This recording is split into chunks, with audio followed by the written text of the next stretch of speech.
नमस्ते, मेरा नाम सुंदरी है। मैं धृति एनजीओ में फील्ड ऑफिसर का काम करती हूँ। आज हमारे साथ जुड़ी है मनोवैज्ञानिक अंजलि महल के, जिन्होंने मनोविज्ञान में शिक्षा बनारस हिंदू विश्वविद्यालय और टाटा सामाजिक संस्था मुंबई से प्राप्त की।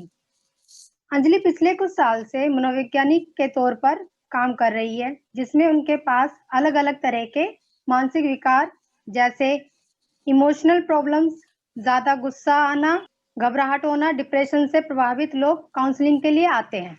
आइए अंजलि महल की बात करेंगी। हेलो हेलो हाँ जी अंजलि, आपकी आवाज आ रही है, आप बोलिए। अच्छा, हाँ, धन्यवाद बहुत बहुत आपका कि आज आपने अपना कीमती समय निकाला है इस गंभीर विषय पे बात करने के लिए, जो हम लोग सभी इस विषय से प्रभावित होते हैं अपने जीवन में, पर हम हमेशा इसको इग्नोर करते चले जाते हैं। और आज संडे भी है, तो आप लोगों के, मैं सोचती हूँ कि आप लोगों ने आराम से इस पे चर्चा होगी और जो भी आपके सवाल जवाब होंगे कि उसमें कुछ निष्कर्ष निकल पाए। सबसे पहले मेंटल हेल्थ मतलब मानसिक स्वास्थ्य। मानसिक स्वास्थ्य से पहले मैं बात करना चाहूंगी स्वास्थ्य के बारे में। तो मानसिक स्वास्थ्य से पहले मैं बात करना चाहूंगी स्वास्थ्य के बारे में, जो एक वर्ल्ड हेल्थ ऑर्गेनाइजेशन है, विश्व स्वास्थ्य संघ, उसने एक परिभाषा दी है, जिसमें स्वास्थ्य की परिभाषा में उन्होंने 3 हिस्से में बांटा है। एक शारीरिक रूप से स्वस्थ होना, एक सामाजिक रूप से स्वस्थ होना और एक मानसिक रूप से स्वस्थ होना। जब इंसान इन तीनों रूप में स्वस्थ होता है, तभी वो इंसान पूरी तरीके से स्वस्थ माना जाता है। हेल्थ का मतलब सिर्फ इतना नहीं होता कि आप सिर्फ अपनी बीमारी से किसी दूर हैं, आपको बुखार नहीं है, जुकाम नहीं है, या टीबी जॉन्डिस नाम की कोई बीमारी नहीं है। ये हेल्थ का मतलब इतना नहीं माना है। WHO की परिभाषा के अनुसार 3 पहलुओं को हम सामाजिक रूप से और शारीरिक और मानसिक रूप से स्वस्थ होना ही स्वस्थ मानेंगे पूरा इंसान को। जब भी हम, कभी ऐसा भी होता है कि हम पाते हैं कि हम कभी रिश्तों में मजबूत हैं पर अपने परिवार के पास समय नहीं दे पा रहे हैं। कभी हम चाहते हैं कि हमारा काम बहुत अच्छा चले, पर हमें मानसिक तनाव बहुत ज्यादा हो जाता है, हमारे जीवन में रुचियां कम हो जाती हैं, हम सिर्फ जीते चले जाते हैं ऐसे ही, क्योंकि हमारे ऊपर बहुत सारी जिम्मेदारियों का बोझ होता है। तो ये एक आइडियल सिचुएशन नहीं है कि ये इस तरीके से अगर हम जिए तो अगर हमें किसी न किसी तरीके की मानसिक रोग फ्यूचर में लग सकते हैं। तो अगर इनमें से किसी भी लाइफ में डिसबैलेंस होता है हमारा, शरीर में या समाज में या हमारे फैमिली में कुछ अच्छे रिलेशंस नहीं है, तो इसका हमारे मन के ऊपर बहुत असर पड़ता है। तो इसी मानसिक रूप से स्वस्थ इंसान अपनी जिंदगी पूरी फुल पोटेंशियल में जी पाता है और अपने बच्चों पर भी उसका अच्छा असर पड़ता है। अभी मैं बात करूंगी कि मानसिक जो बीमारियां होती हैं वो उसमें और मानसिक स्वास्थ्य में क्या फर्क है। जैसे ही हमारे शरीर के अंदर भी बहुत सारी बीमारियां होती हैं, छोटी बीमारियां, बुखार, जुकाम, सर दर्द से लेकर कैंसर, जॉन्डिस और इस तरीके की बीमारियां भी होती हैं, तो वही बीमारियां हमारे मन की भी होती हैं। जैसे मन में छोटी बीमारियां जो आजकल हम लोग बात करते हैं कि मुझे घबराहट हो रही है, चिंता हो रही है, या मुझे चक्कर आ रहे हैं, या इस तरीके की कोई बीमारियां, घबराहट से लेकर हमारा ब्लड प्रेशर भी हाई हो जाता है, ये इनको छोटी बीमारियां नहीं मानेंगे, पर जो मानसिक बीमारियां में ये छोटी मानी जाती हैं। बड़ी बीमारियां जैसे स्किज़ोफ्रेनिया, या किसी को कभी कभी अपने घर में, स्किज़ोफ्रेनिया को ऐसे समझेंगे कि आप कुछ लोगों से मिले होंगे जो ये बोलते हैं कि मुझे कुछ सुनाई देता है या मुझे कुछ दिखाई देता है, हम लोग बोलते हैं ये इंसान तो पागल हो गया है इसको। तो ये ऐसा नहीं बोल सकते हैं उनको, एक बीमारी का नाम है जिसको स्किज़ोफ्रेनिया कहते हैं, या बाइपोलर डिसऑर्डर, या मूड डिसऑर्डर। मूड डिसऑर्डर में कभी बहुत अच्छा लगना, कभी बहुत ज्यादा दुखी हो जाना, ये कभी बोलते हैं इस इंसान का कुछ भरोसा नहीं है, ये कभी कुछ बहुत एक्साइटेड फेज में चला जाता है या बहुत दुखी भी हो सकता है। तो इस तरीके की गंभीर बीमारियां, मानसिक बीमारियां होती हैं। मानसिक बीमारियां बहुत ही कॉमन है। कम से कम ऐसा एक शोध, बहुत सारे शोध कहते हैं कि 5 में से 1 इंसान को किसी न किसी तरीके की मानसिक रूप से बीमारी होती ही है। अब हमें इतने लोग बीमार तो दिखते नहीं है, लेकिन हम कहीं पर भी जाते हैं या हमारे समाज में जो भी लोग रहते हैं वो हमें इतने बीमार तो दिखते नहीं है कि हम, ऐसा जो शोध कह रहे हैं कि 5 में से 1 व्यक्ति मतलब कि 20% हमारे पॉपुलेशन का बीमार है। तो इसके क्या कारण है कि ये जो लोग हमें दिख नहीं रहे हैं, या हम भी खुद भी हो सकते हैं, इसके क्या कारण हो सकते हैं? इसके मेन कारण तो यही है कि हमारे समाज में इन सब मानसिक स्वास्थ्य को लेकर जागरूकता नहीं है। सबसे बड़ी प्रॉब्लम, अगर जागरूकता दिल्ली में तो है भी, क्योंकि आप लोग दिल्ली के हैं, मैं भी यहीं पे हूँ, तो जागरूकता हमारे यहाँ तो है भी, लेकिन हम लोगों का दूसरा डर है। हमें ये चिंता है कि अगर हम जाएंगे किसी मनोवैज्ञानिक के पास या डॉक्टर के पास तो लोग क्या कहेंगे। अगर हम जाते भी हैं तो हम चुप के, हम चोरी से अपना इलाज करवाते हैं, हम बताते नहीं है। हमें ये लगता है कि हमारा समाज हमें किस नजरिए से देखेगा। हालांकि शरीर और मानसिक बीमारी में ज्यादा कुछ अंतर नहीं होता है। दवाई उनकी भी है, दवाई इनकी भी है, उनका भी किसी तरीके का अलग इलाज होता है। यहाँ पे मनोवैज्ञानिक परामर्श होता है, काउंसलिंग होती है। अगर आप ये देखें कि किसी भी तरीके की मानसिक बीमारियां जो हैं, उनके जड़ में क्या क्या चीजें हैं, तो हम ये देखेंगे कि हमारे साथ किसी तरीके का बचपन में बुरा व्यवहार होना, या कुछ खराब सामाजिक परिस्थिति में हमें पाया जाना, एक ऐसे समाज का हिस्सा होना जहाँ पे आपसदारी में, मेल जोल में अच्छे नहीं है, या हमारे को किसी ने बचपन में किसी तरीके से प्रताड़ित किया है, या हमारा मस्तिष्क जेनेटिकली ही खुद ही कमजोर है, जीन्स में ही हमारे थोड़ी मस्तिष्क में कमजोरी है, हम अपनी भावनाओं पर नियंत्रण नहीं कर पाते हैं। तो ये सारे इम्बैलेंस हमें किसी ना किसी प्रकार की मानसिक बीमारियां या इश्यूज की तरफ लेकर जाते हैं। हम कई बार ये देखते हैं कि हमें गुस्सा आता है बहुत ज्यादा, और हम आप ब्यूटीप्रेन्योर्स हैं तो आपके पास काफी काम का लोड रहता है, परिवार का भी लोड रहता है, सबको घर भी देखना होता है, बच्चे भी संभालने होते हैं, उनकी पढ़ाई देखना। और कभी आपके पास कोई कस्टमर आ गया और उसने बदतमीजी से किसी से बात कर दी, तो आप उनको ऊपर गुस्सा नहीं कर पाएंगी, आप घर जाएंगी और अपने बच्चों के ऊपर गुस्सा निकालेंगी। तो यही गुस्सा बच्चों के मन में भी बैठ जाएगा। अभी फ्यूचर में उनके लिए ये पैटर्न हो जाएगा कि हमें जब गुस्सा आएगा तो हम अपने से छोटे के ऊपर निकालेंगे। ये गुस्से को डील करने का एक सही तरीका नहीं हुआ। कई बार हमें ऐसी परिस्थिति भी मिलती है जब हम गुस्सा किसी के ऊपर भी नहीं निकाल पाते, जब हम गुस्सा किसी के ऊपर भी नहीं निकाल पाते और हमारे पास हमारे बच्चे भी नहीं है, या आप ऐसी परिस्थिति में हैं जहाँ पे कोई आपसे नीचे वाला नहीं है, क्योंकि अक्सर हम गुस्सा अपने से छोटे इंसान पर निकालते हैं क्योंकि वो आसान होता है बहुत तरीका। अगर आप नहीं निकाल पा रहे हैं सही तरीके से, अपना गुस्सा चैनल नहीं कर पा रहे हैं, तो वो फ्यूचर में आपको घबराहट या अवसाद, डिप्रेशन, अगर गुस्सा अंदर ही अंदर रखेंगे, इंटरनल हो जाएगा वो, तो वो डिप्रेशन जैसी चीजों में हो सकता है। तो मैं अब ये कहना चाहूंगी कि कुछ ये तो हो गई एक आउटलुक मानसिक बीमारियों का। इसके बाद में हम बात करेंगे डिप्रेशन और घबराहट के बारे में।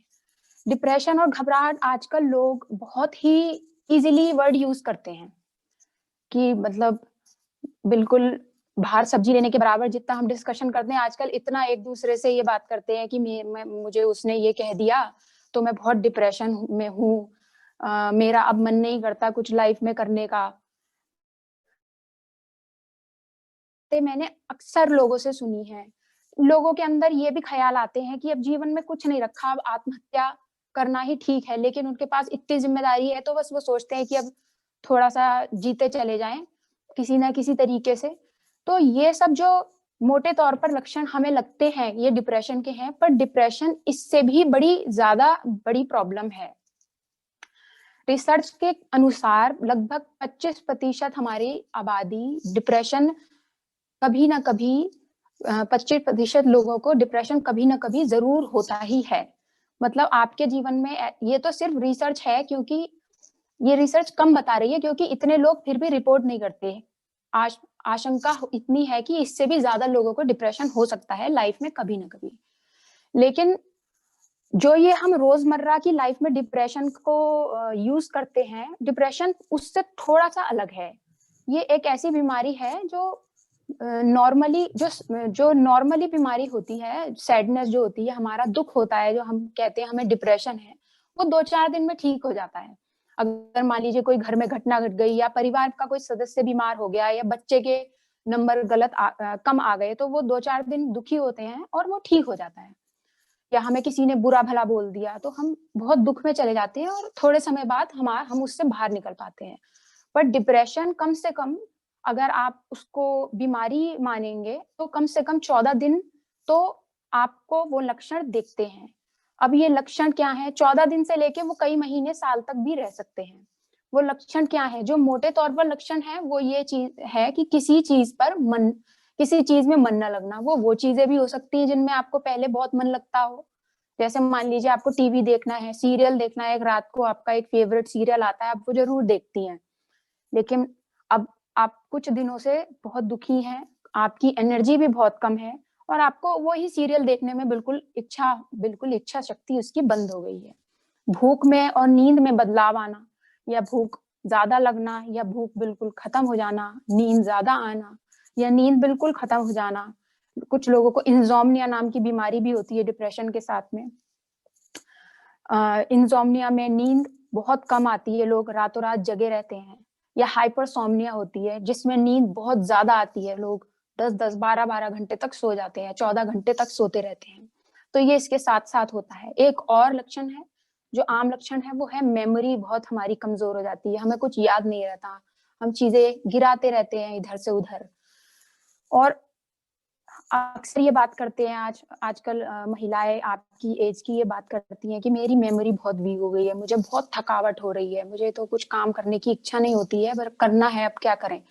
तो थकावट होना, शरीर ऐसा जकड़ लेना कि ऐसा लगता है कि अंदर से आपको कुछ खींच रहा है, कि आप चाहकर भी अपना काम अच्छे से नहीं कर पा रही हैं। तो ये तो रहे डिप्रेशन के कॉमन लक्षण।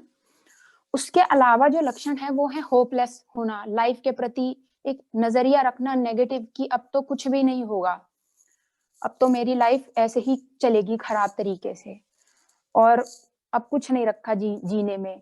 तो होपलेस होना कि अब कुछ ठीक नहीं होगा।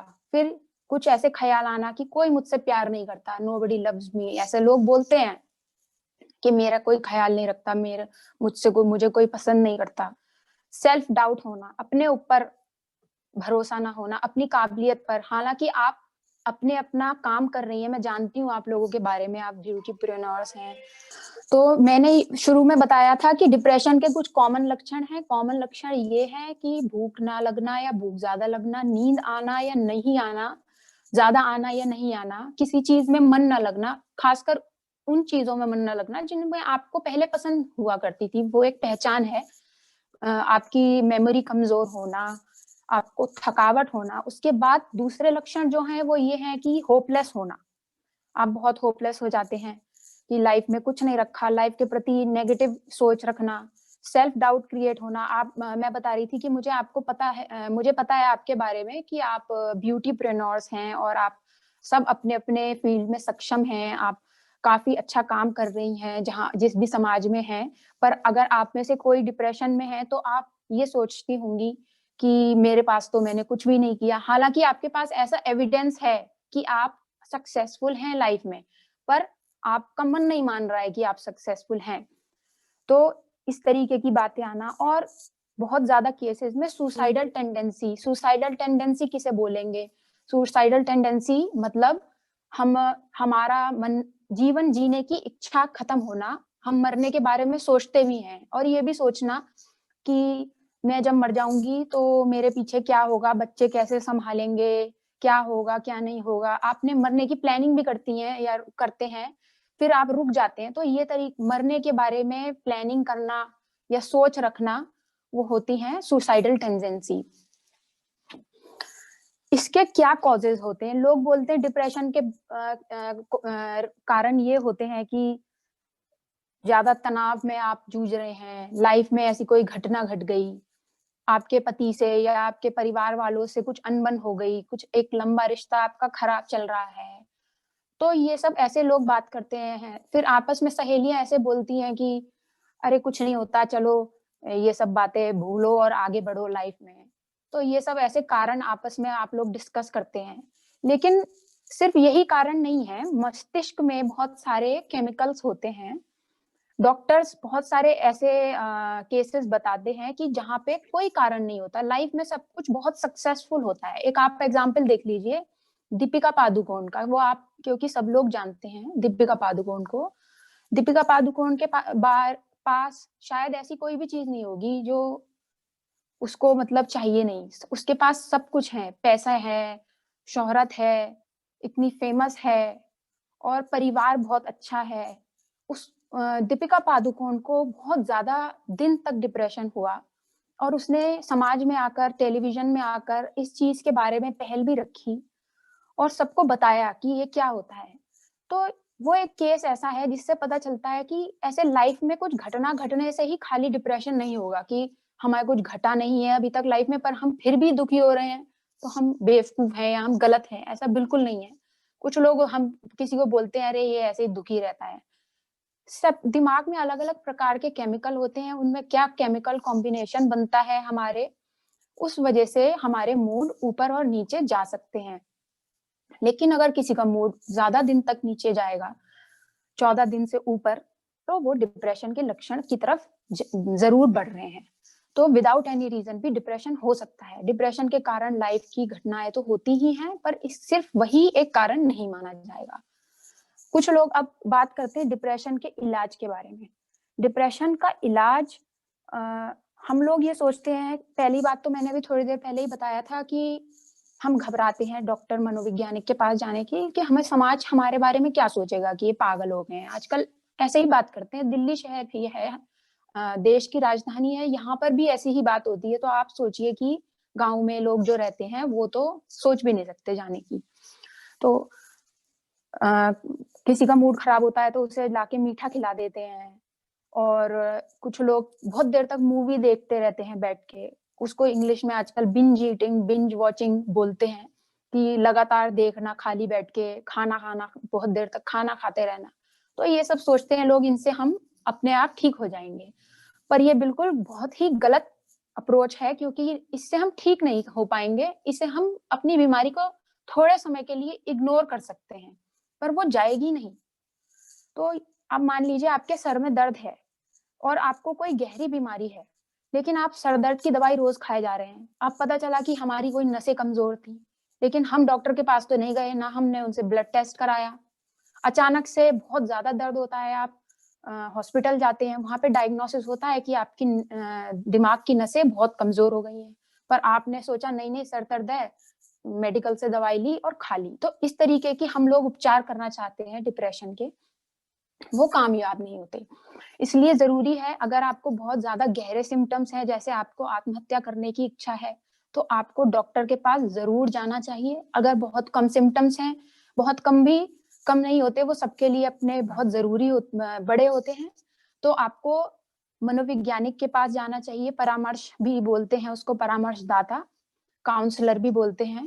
तो मनोवैज्ञानिक के पास जाना चाहिए, जिनसे आप बातचीत करके अपने डिप्रेशन के कारण समझ सकते हैं। अगर कारण है घटना लाइफ से संबंधित, अगर नहीं है तो आप कुछ और नजरिया डेवलप कर सकते हैं। कुछ हमारे दिमाग में संज्ञानात्मक गलतियां हो जाती हैं। वो क्या होती हैं? जैसे कि हमारे कुछ बिलीफ होता है, हमारा कुछ अपने प्रति एक सोच होती है कि मैं सुंदर नहीं हूँ। बचपन से मान लीजिए आप कोई मोटा रहा हो या बहुत पतला या सांवला रहा हो, तो आपको यही बोले कि ये तो बहुत पतली है, हड्डी है बिल्कुल, या ये मोटी है, इसे खाने को मत दो, या ये बहुत काली लड़की है। इस तरीके की बातें लड़कों के बारे में भी बोली जाती हैं अलग अलग। तो वो बच्चा अपने मन से लगा के बैठ जाता है कि मैं सुंदर नहीं हूँ, मैं सुंदर नहीं हूँ। तो हर जीवन के पहलू पर वो एक दो चीजें लेकर बैठ जाते हैं। ऐसे ही कि हमारा कुछ जीवन के प्रति पहलू होता है कि अब कुछ ठीक नहीं होगा। अब हम किसी भी सिचुएशन में, मान लीजिए हमारे सामने कोई लकी ड्रॉ भी पड़ा हो, तब भी हम नेगेटिव ही सोच रखते हैं कि नहीं ये झूठ है, ऐसा है वैसा है। तो ये जो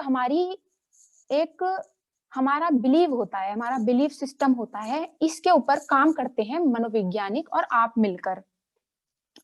और जो मेडिसिन हैं, अगर आपके सिम्टम बहुत ज्यादा हैं, अगर आप डॉक्टर के पास जाएंगे तो मेडिसिन आपके वो दिमाग के केमिकल्स को रेगुलेट करती हैं, जिनसे आप कम से कम कुछ थोड़ा सा काम अपने जीवन में कर पाए। ये तो डिप्रेशन के बारे में बात थी। अब मैं बहुत ब्रीफली आपको चिंता के बारे में भी बताना चाहूंगी। चिंता, जैसे कि हम बोलते हैं कि आज हम बातें भी करते हैं कि मुझे बहुत टेंशन हो गई, दिल घबरा रहा है, और इसने ऐसा बोल दिया मुझे, और किसी के ने आपको किसी रिश्तेदार ने फोन करके कुछ गलत बोल दिया, या आपके बच्चे के रिजल्ट कम आ गए, या आपकी हस्बैंड से अनबन हो गई है। तो चिंता हमें ऐसे चिंता की सबसे खास बात यह है कि चिंता हमें जब होती है तो हमें फटाफट पता चल जाता है, क्योंकि या तो हमारा दिल घबराने लगता है, कुछ लोगों का ब्लड प्रेशर हाई या लो भी हो जाता है, और चिंता में सर दर्द भी हो सकता है। तो कम से कम ये डिप्रेशन की तरह नहीं है जो धीरे धीरे घर करे। चिंता होती है तो एकदम हमें आइडिया लग जाता है। तो चिंता के भी, और चिंता में ये होता है कि आप कुछ काम नहीं कर पाते। डिप्रेशन में भी ऐसा होता है, पर चिंता में ये बिल्कुल एविडेंटली क्लियर दिखती है चीजें कि आप कुछ काम नहीं कर पाते हैं और आप हेल्पलेस हो जाते हैं। कई लोग ऐसे स्टेज पे जाएंगे या माइक पे कहीं कुछ बोलेंगे तो उन लोगों को इतनी चिंता हो जाती है कि वो ब्लैंक आउट हो जाते हैं, बिल्कुल उन्हें समझ नहीं आता कि अब इस मैं क्या जाके बोलूं। तो वो उनकी काम करने की शक्ति ही खत्म हो जाती है चिंता से। तो चिंता भी आगे बढ़कर, जिसे एंजाइटी कहते हैं इंग्लिश में, वो डिसऑर्डर भी बन सकता है अगर आपने अपनी चिंता के ऊपर कंट्रोल नहीं किया। कंट्रोल का मतलब ऐसा नहीं है कि अपने मन को ये बोलना बार बार कि मैं चिंता नहीं करूंगी, मैं तो चिंता फालतू में करती हूँ, ऐसा नहीं है। इसके ऊपर आपको लंबा विचार विमर्श करना होगा एक मनोवैज्ञानिक के साथ में, कि मैं जो मेरी चिंता के कारण हैं, ये क्या सच हैं या सिर्फ मुझे सच लगते हैं। इन दोनों बातों में बिल्कुल बहुत बड़ा डिफरेंस है।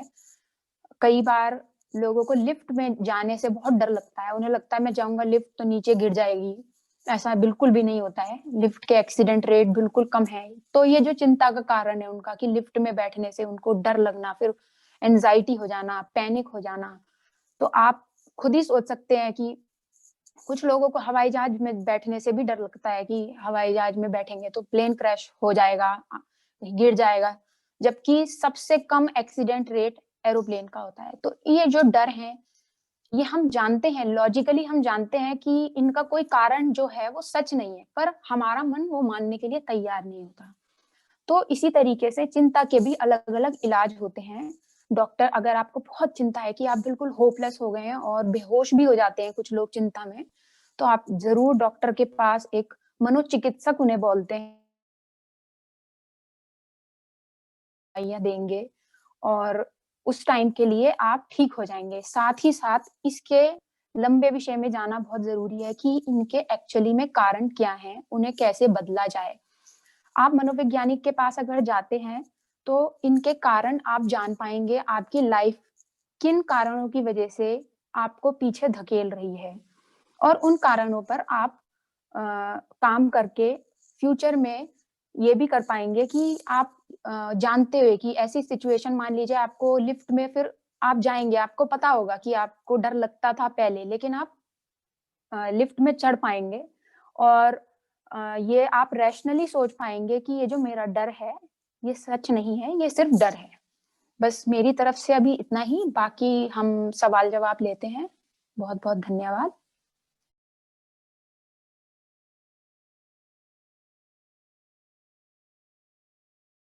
बोलना चाहूंगी एक बात आपसे हाँ कि जी। आपको डॉक्टर ने बोला है बिजी रखने के लिए, वो बहुत अच्छी बात है, आप रखिए बिजी अपने आप को।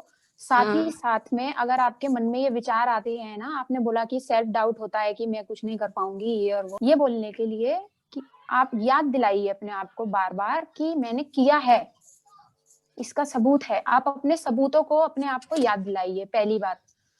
दूसरी पर बात ये है, हाँ, पर मैम पता नहीं जन मेरे से खुश नहीं रहते ससुराल वाले, या कुछ जब ऐसा फील कराते जैसे मैंने कुछ किया ही नहीं। हालांकि मैंने मकान भी ले लिया, शॉप भी खुलवा दी हस्बैंड की, बच्चे अच्छे स्कूल में जा रहे हैं मेरे, फिर भी ये लोग या तो जेलस की वजह से या कैसे मतलब ऐसा ऐसा कराते जैसे मैं कुछ मैंने किया ही नहीं लाइफ में। हम्म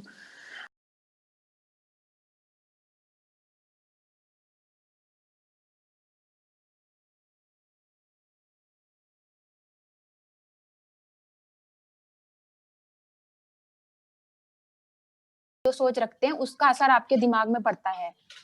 तो उनको भी ये एहसास दिलाया जाता है कि उनका जो व्यवहार है उसे कैसे बदलना है, कैसे नहीं बदलना है। तो मैं बाद में कुछ कॉन्टैक्ट शेयर कर दूंगी यहाँ पे, जो ऑनलाइन फ्री काउंसलिंग के भी होंगे और पेड के भी होंगे। उसमें आप लेकिन काउंसलिंग लगातार करिए। फिर भी मैं समझ सकती हूँ, क्योंकि आप एक इंसान जो डिप्रेशन में है और अपनी खुद की प्रॉब्लम की वजह से डिप्रेशन में, वो एक अलग होता है। एक आप हैं जो आप उस घर में रहते हैं, उस परिवार के सदस्य के साथ रहते हैं, तो वो थोड़ा ज्यादा मुश्किल होता है डील करने के लिए। अगर आप अकेले होती हैं अपने बच्चों के साथ में, तो आप बहुत अच्छे से डील कर पाती हैं। तो इसीलिए मैं ये बोलना चाहूंगी कि आपको बताने की जरूरत नहीं है कि आप क्या कर रही हैं, और अपने आप को समझाने की भी जरूरत नहीं है उनको। आप अपनी रियलिटी को खुद को याद दिलाइए, रोज याद दिलाइए। आपको किसी को नहीं समझाना है कि आप जो जीवन में कर रही हैं वो सही है या गलत है, क्योंकि लाइफ आपकी है, ये आपने खर्चे किए हैं। अगर एक परिवार का मतलब ये होता है कि वो आपको सपोर्ट करे। अगर आपके पास कुछ बुरा वक्त भी आता है तब भी आपको सपोर्ट करे, ना कि आपके अच्छे वक्त में कुछ आपके अंदर कमियां निकालें।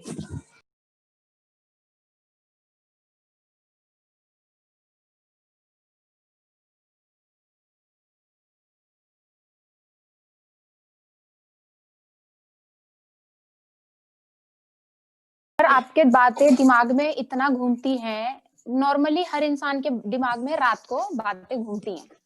रात की भी जरूरत नहीं है। अगर आप सुबह 6 बजे उठिए और 10 बजे आंख बंद करके, सुबह ही 10 बजे आंख बंद करके 5 मिनट बैठिए, आपके दिमाग में पूरी पिक्चर चलने लगेगी। तो दिमाग का काम ही है, दिमाग में 1 घंटे में कम से कम 3000 विचार आते हैं। तो रात को जब भी आप सोने जाएंगे तो आपका दिमाग थोड़ा खाली हो जाता है, शांत होने लगता है। तो क्योंकि हम पूरे दिन किसी ना किसी से बात करते रहते हैं, कुछ ना कुछ देखते पढ़ते ये सब करते रहते हैं, तो वो रात में बातें हमारी आती हैं सोने से पहले, इनफैक्ट सोने के टाइम पर भी और नींद में भी। वो जो थॉट प्रोसेस है वो हमेशा चलता रहता है। लेकिन अगर बातें इतनी चल रही हैं कि आपकी नींद ही उड़ रही है और बहुत दिनों तक नींद खराब हो रही है, आप रात को 9 बजे बेड पे लेट जाते हैं पर 2 बजे और 3 बजे सोते हैं, तो वो चीज गलत है।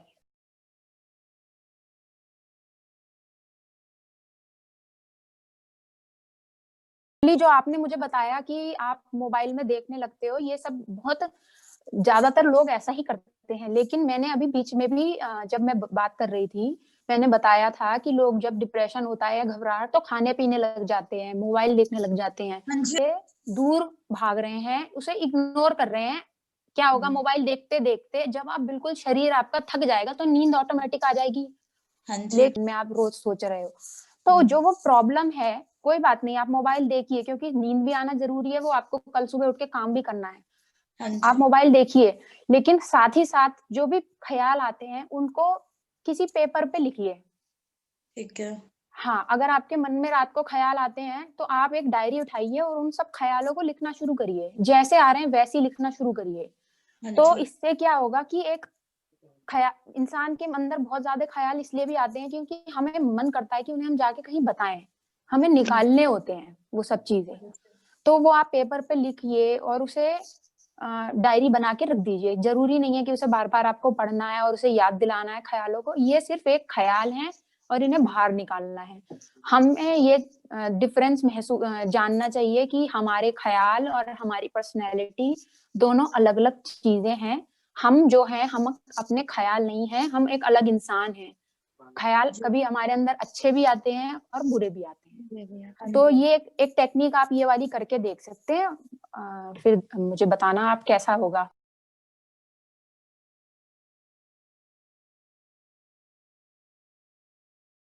मेरा जो पर्सनली, मतलब नहीं पर्सनली नहीं है, ये साइंटिफिक जो मानना है, महिलाओं के लिए और पुरुष के लिए नींद के सिस्टम दोनों के अलग अलग होते हैं। महिलाओं का जो दिमाग होता है वो काफी कॉम्प्लिकेटेड होता है। कॉम्प्लिकेटेड गलत सेंस में नहीं कह रही हूँ मैं, हम मल्टीटास्किंग कर सकते हैं।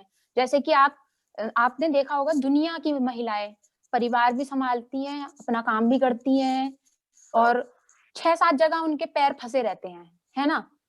तो लेकिन पुरुष कभी ये नहीं कर सकते। पुरुष अगर ये करेंगे तो वो बौखलाने लगेंगे, वो एक ही काम, ही ऑफिस करे तो बस आके बस आराम से थक के चूर हो गए, क्योंकि उनका दिमाग इतनी चीजें हैंडल नहीं कर पाता। तो महिलाओं के लिए 8 से 9 घंटे, आपके एज ग्रुप जो 30 से 40 का साल का होगा लगभग, मैं मान रही हूँ, या 45 तक के होंगे, आपके लिए 8 से 9 घंटे सोना, हेलो, बिल्कुल ठीक होता है।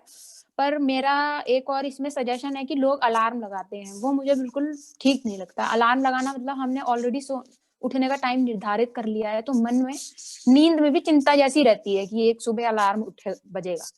तो कोशिश करें एक नेचुरली स्लीप का पैटर्न बनाएं कि इतने बजे, जैसे पहले लोग हुआ करते थे कि इतने बजे हम सोने लगे और इतने बजे हम उठने लगे।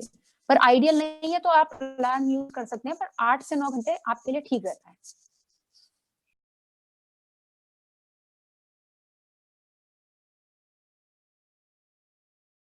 बीमारी नहीं है, इसे इंग्लिश में फोबिया कहते हैं। ये एक तरीके के डर होते हैं हमारे लाइफ में, सबकी लाइफ में कुछ ना कुछ डर होते हैं। उनके कारण क्या हैं वो तो बहुत लंबे समय बाद हमें पता चलते हैं।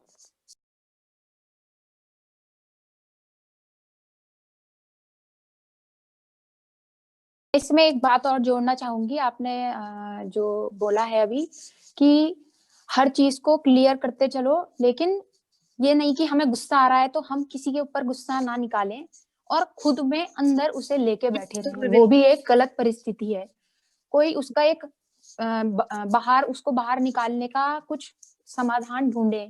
किसी को गुस्सा आता है तो कुछ लोग दौड़ने चले जाते हैं, कुछ पेंटिंग करने लगते हैं, या कुछ भी, जो भी आपकी रुचि की चीजें हैं, जिससे कि वो शरीर से बाहर निकले। और उसके पीछे भी समझें कि ये जो गुस्सा मुझे इस बात पे आ रहा है, क्या ये जायज कारण है गुस्सा होने का, या मैं फालतू में गुस्सा हो रही हूँ और अपने आप को इसमें परेशान कर रही हूँ, और समाज को भी या अपने परिवार के सदस्य को भी। तो उस कारणों के पीछे भी जाए कि एक्चुअली में मुझे क्यों बुरा लग रहा है, वो भी सोचें, खुद सोचें, तो आपकी जो सेल्फ अवेयरनेस है वो भी बढ़ेगी अपने प्रति।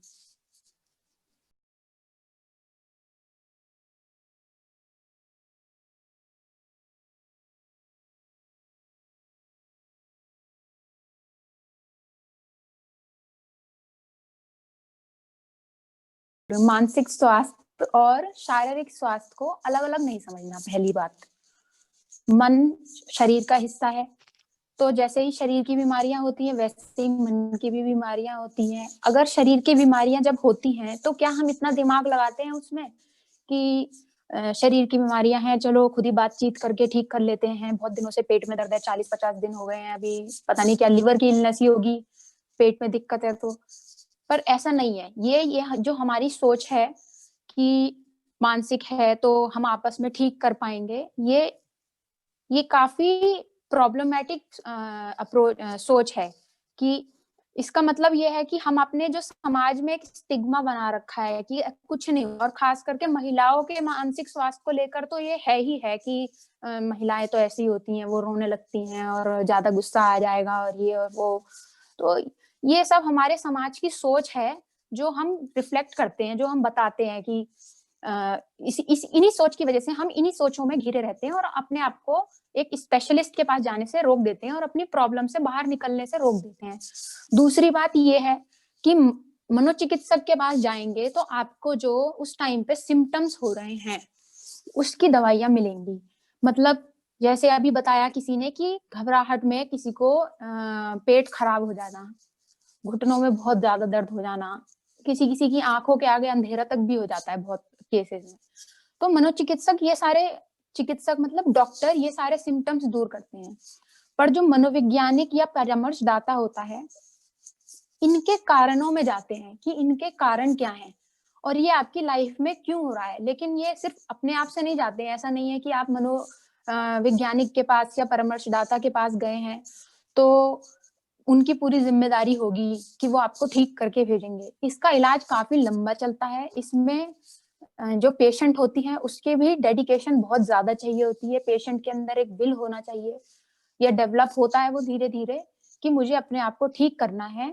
अगली बार को यही स्थिति आएगी तो मैं इसको इस तरीके से नहीं डील करूंगी, इससे अच्छे तरीके से डील करूंगी। तो ये सारे जो निष्कर्ष प्राप्त होते हैं एक परामर्श में ही हो पाते हैं। इसमें काफी लंबा समय, कुछ छोटी मोटी प्रॉब्लम में 1-2 महीना, लंबी समस्या में 6 महीना, कुछ लोग बहुत सीरियस इशू होते हैं वो पूरी जिंदगी भी परामर्श लेते हैं। तो इसमें एक रूल नहीं है कि एक इतने दिन में जाएंगे तो ये ऐसा हो जाएगा।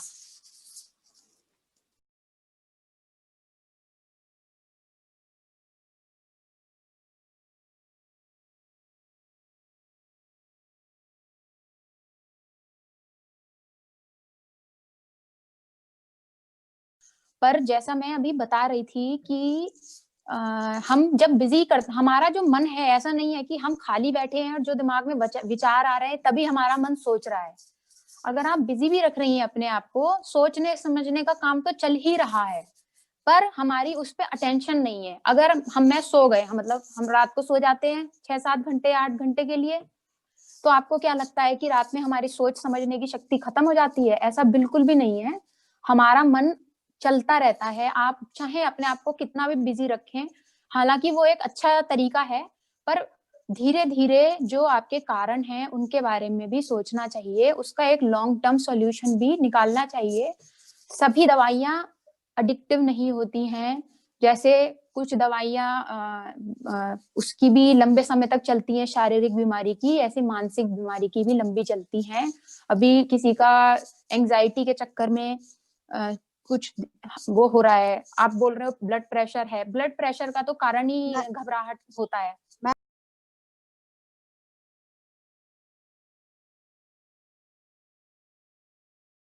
तो कोई भी आप मनोवैज्ञानिक परामर्श में आते हैं, काउंसलिंग में आते हैं, तो सबसे ज्यादा डिस्कशन का केंद्र जो बनता है वो आपका बचपन का समय बनता है। हमारे 0 से लेके 5 वर्ष की एज में जो भी घटनाएं घटती हैं वो हमारे लाइफ का पहलू डिसाइड कर लेती हैं। अगर घर में पले बड़े हैं जहाँ पर हमारे पिताजी हमारी माताजी को पीट रहे हैं, मार रहे हैं, हमें ऐसा लगता है, महिला होने के नाते हमें ऐसा लगता है कि जब हमारी पिटाई होगी तो वो ठीक है, मतलब हमें उसके आदमी के साथ रहना है, क्योंकि हमने वही देखा था सबसे पहले। हमारे भाई को होगा कि अपनी बीवी को पीटना है। तो ये जो और इसी तरीके के बहुत व्यवहार होते हैं जिससे हमारा बचपन शेप हो जाता है। अगर आपको मैंने जैसे पहले भी बताया था कि किसी को बोलेंगे मोटी है, काली है, तो पूरी इंसान की पर्सनैलिटी उस पर डिफाइन हो जाती है। वो हमेशा घबराई हुई रहेगी, उसके अंदर कॉन्फिडेंस की कमी हो जाएगी, वो किसी से बातें करना पसंद नहीं करेगी। तो ये सारी चीजें बचपन की हमारी जो सोच होती है, हमारे समाज की जो पहली राय होती है, वो हम अपने दिल से लगा लेते हैं, वो हमारी पर्सनैलिटी का बहुत बड़ा हिस्सा होती है।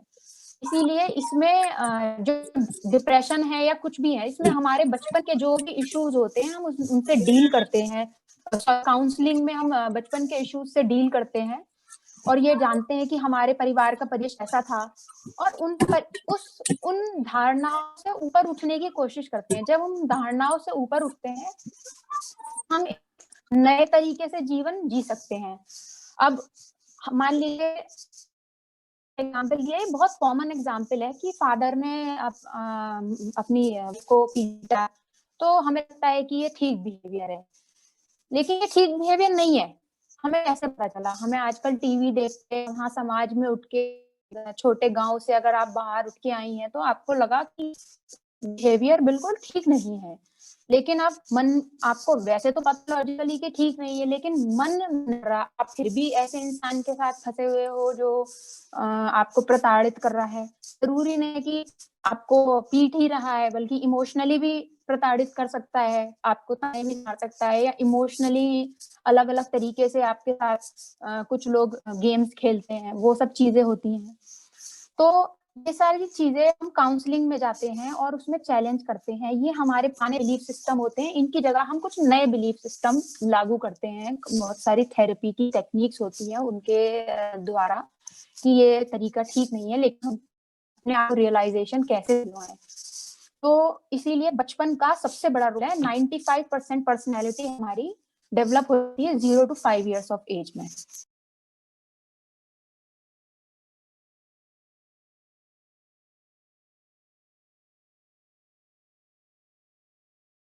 ये लोगों की राय है, इनको राय समझिए, ये आप नहीं है। मैंने आपको अभी भी बोला था, आपसे ही मेरी बात हुई थी ना सबसे पहले। लोगों की राय है, खैर, लेकिन मुश्किल होता है उस समाज में। अगर हम 24 घंटे रहते हैं तो मैं ये नहीं बोलूंगी कि ये बहुत आसान काम है। रोज ही रोज इग्नोर करना, इंसान थक जाता है इन सब चीजों से।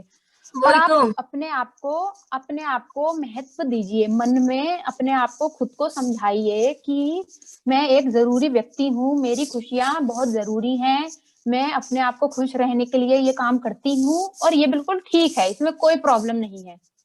लेकिन आप किसी को समझाएंगी तो वो नहीं समझ पाएंगे। जो मेरा आइडिया है वो ये है कि अगर इतनी समझ किसी में थोड़ी सी भी होती तो वो शायद नहीं भी बोलते। तो आप समझाने के चक्कर में मत पड़िए, आप अपनी जिंदगी जिए जैसे आपकी इच्छा है और जैसे आपको असली खुशी मिल रही है। आप इनके ये मत सोचिए कि इनकी वजह से मैं ये क्या सोचते होंगे क्या नहीं सोचते होंगे। इतनी बड़ी लाइफ नहीं है ये सब सोचने के लिए। और सब अपनी केयर करिए।